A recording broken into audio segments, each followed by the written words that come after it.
You're watching a B.A.S.S. presentation. Well, it's the final stop of the season. The last 4 days of the Bassmaster Elite Series here for the progressive Bassmaster Elite. The Pro Guide Batteries Elite here in La Crosse, Wisconsin. Live coverage brought to you by Garmin this week. It's going to be a fun and interesting way to end the season. We had tight fishing for the most part through the leaderboard at our last stop at Lake St. Clair, and that made our Progressive Angler of the Year battle even tighter, tight as it can get. Trey McKinney and Chris Johnston. If it ended right now, Trey McKinney would be your AOY, but I guess, Such, if they did take off this morning, maybe they idle out beside each other because they are tied for Angler of the Year going into the final event of the season. They have a 40-point advantage over Kiyoya Fujita, 42 over Jay Shakurit, who's fishing now in his home state, hoping for a comeback this week. Patrick Walters is 52 points behind.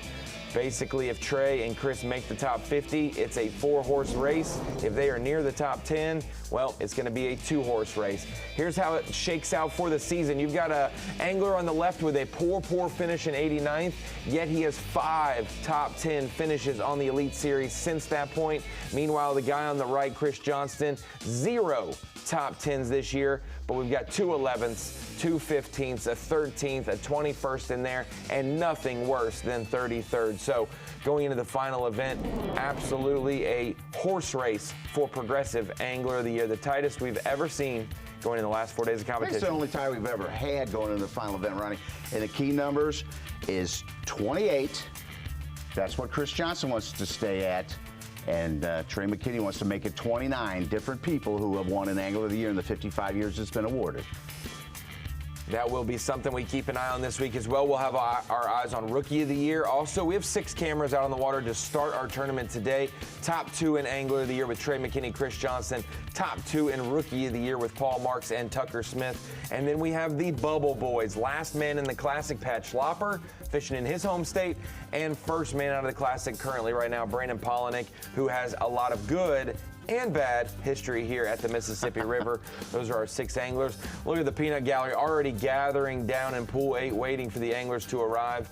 As we look at that Dakota Lithium Rookie of the Year race, we talked about the 2-horse race for Angler of the Year. Well, this is a 2.5-horse race, we'll say, because Paul Marks with a 9-point lead over Tucker Smith, 31 over Easton Fothergill. Easton Fothergill fishing in his home neck of the woods for this country. And so Easton Fothergill could get back in the race. We will check on that throughout the week. But right now, 2 anglers within 10 points for Rookie of the Year as well. Yeah, back and forth. They both have wins, and the other one finished second in those events. I'm looking at number 6, Andrew Loberg. He actually has a shot to make it 6 rookies to qualify for the Classic. Last year, we had 9 of our 10. This year, we got 6 of our. We have a couple other first-timers who don't qualify as rookies. Yes. Andrew Loberg just out Evan Kung in 5th place, just in the Classic because of his top 10 last event at Lake St. Clair. We're so excited to be here for the, I believe, 5th? 6th. This is our 6th elite here. Todd Faircloth in 2012, Tommy Biffle 2013. We've got Ish Monroe in 2018, 2016? 16 is hot, yeah, and Ish was 18. Ish 18. Brian Schmidt last time. In 2022.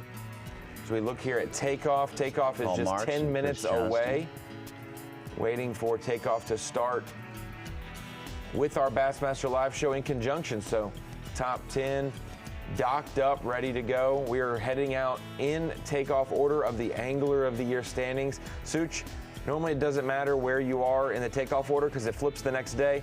Kind of bad if you're the last angler in flight in the flights today, meaning you are last in Angler of the Year. Got Trey McKinney talking to reporters there, some fans and friends as well. Everybody else floating around, hanging.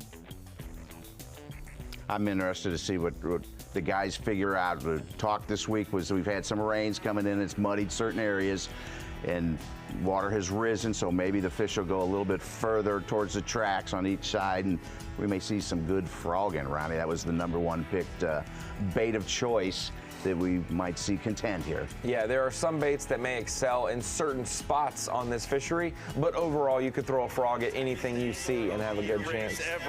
Chris Johnston talking with Dave Mercer this morning. Honestly, it is what it is at this point. Just going to go out, have some fun fishing, and we'll see if they bite, to be honest. Last year I felt like there was way more pressure, but this year I'm just going out. This lacrosse is like fishing in my backyard, your backyard. It's shallow, it's grass, it's frog and flipping, and it's what I used to do, and hopefully I still remember how to do it. I know you've been a fan of this sport for a long time, but when you look at the history books, there's been 3 other anglers ever go back-to-back in Angler of the Year. Those anglers are Kevin Van Dam, Roland Martin, and Guido Hibden. How wild is it to think that your name could be on that list? It's honestly unbelievable. I don't have the words to describe it, but the way I look at it, I may never have another chance at AOY, especially 2 in a row. So I'm going to swing for the fence, give her everything I got, and we'll see how we end up at the end of the day. You're a wily veteran. You've already accomplished this. Does that give you a little less pressure? 100%. Way less pressure than last year, but the fish got to cooperate.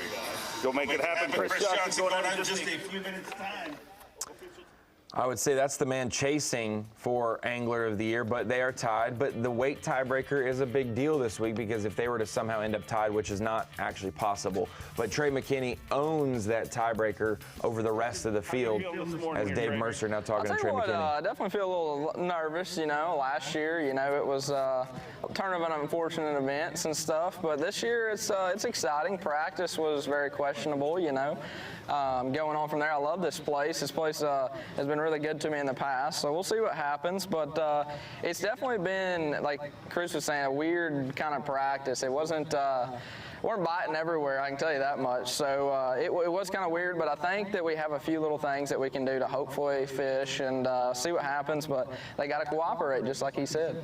You're the youngest to ever qualify, the youngest to ever win Rookie of the Year, the youngest to ever win the Elite Series event. Why not add the youngest Angler of the Year in history? I do. That'd be a great thing to hoist. So I was like, hopefully I can get it above my head without dropping it. But it would definitely be a crazy bless, man. I don't know what the emotions would happen on stage if that happened. It hasn't been to a lot of people a very long journey, but it's been a lot of work to get here, guys, and hopefully we can just continue that on. A lot of people want to categorize you as a certain type of angler. This is a very different fishery. How do you like fishing this style? And that's the crazy part. A lot of people see what they see, and we got to do what we got to do to compete. And that's whatever I'm doing in that time, I feel like is my best option to compete. But in this type of river, frog and flipping, like I said, it's something that now we don't see a lot of just because of certain events and certain lakes we went to. But I really do. I love it, guys. I mean, frogging is. It's something you can't ever beat, watching them come up and get it, either flipping, anything. Here it's just a shallow water. It's awesome. Anything you want to do, you can do it. And there's fish everywhere to catch. You just got to find the right one. So that's what we're going to hopefully do this week. 4 more days of competition. I can't wait to watch it go down. Yes, sir. Trey McKinney, Chris Johnson. Talking about Trey McKinney here. Yes, Chris Johnston got second. Look at that right there on him. Chris Johnston got second here in the last Elite Suit. Right. Got a message from Trey's mentor when he was in high school. Said at the age of 15, Trey got second with his partner out of the high school nationals in 2020 here. He also got second in a BFL regional here in 2022. He needs a second this week to maybe get first in Angler of the Year. It's going to be an interesting race, but do not count out the youngster who has good history here in the past as well. Chris Johnston will be one to watch, no doubt about it. We're going to watch those 2 plus 4 other anglers on Bassmaster Live all day today. Tommy Sanders is going to join us in just a few minutes. Davey Heights on site with Dave Mercer and Kyle Jesse. We'll get to hear from them as well. But full coverage of the Pro Guide Batteries Bassmaster Elite starts at 8 a.m. 5 minutes from now on Bassmaster.com and the Roku Sports Network. We'll see you there.